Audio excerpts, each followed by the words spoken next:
VK news Madhya Pradesh Chhattisgarh, दिल बोलेगा देश सुनेगा। नमस्कार, आप देख रहे हैं वीके न्यूज और मैं हूं आपके साथ तुलिका श्रीवास्तव। मध्य प्रदेश में बीजेपी और कांग्रेस दो बड़ी पार्टियां मानी जाती हैं और चुनाव में इन दोनों पार्टियों पर ही नजर रहती है। बीजेपी और कांग्रेस दोनों ही पार्टियों के बीच रस्साकशी लंबे समय से चली आ रही है। पहले 15 सालों तक बीजेपी के गद्दी संभालने के बाद जनता ने कांग्रेस को सत्ता की कमान सौंपी थी, लेकिन बीजेपी ने कांग्रेस की सरकार को गिराकर एक बार फिर से अपना वर्चस्व कायम किया। लेकिन अब लगता है मानो जनता इन दोनों ही पार्टियों से थक चुकी है और बदलाव चाहती है।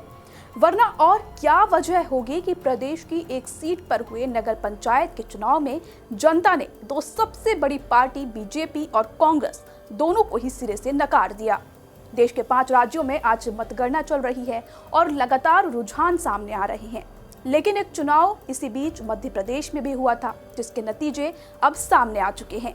मध्य प्रदेश हाईकोर्ट के निर्देश पर संपन्न हुए शिवपुरी जिले की नगर पंचायत नरवर के चुनाव के परिणाम सामने आ चुके हैं और इस मतगणना के बाद बीजेपी और कांग्रेस किसी को भी बहुमत नहीं मिला। नरवर के चुनावों में निर्दलियों का बोलबाला रहा है। 15 पार्षद सीटों के हुए चुनाव में 6 सीटों पर निर्दलीय पार्षद विजय रहे, जबकि 4 सीटों पर बीजेपी और कांग्रेस तो एक सीट पर बीएसपी ने जीत दर्ज की है।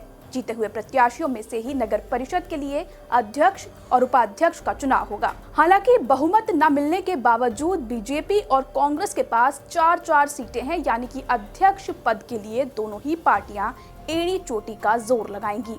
किस पार्टी का अध्यक्ष चुना जाएगा, इसका फैसला अब निर्दलीय पार्षदों पर टिका हुआ है। लेकिन एक बात तो साफ है कि आने वाले विधानसभा चुनावों से पहले इस चुनाव के नतीजे दोनों ही पार्टियों को एक बार फिर से अपने रणनीतियों पर सोचने के लिए विवश कर सकते हैं।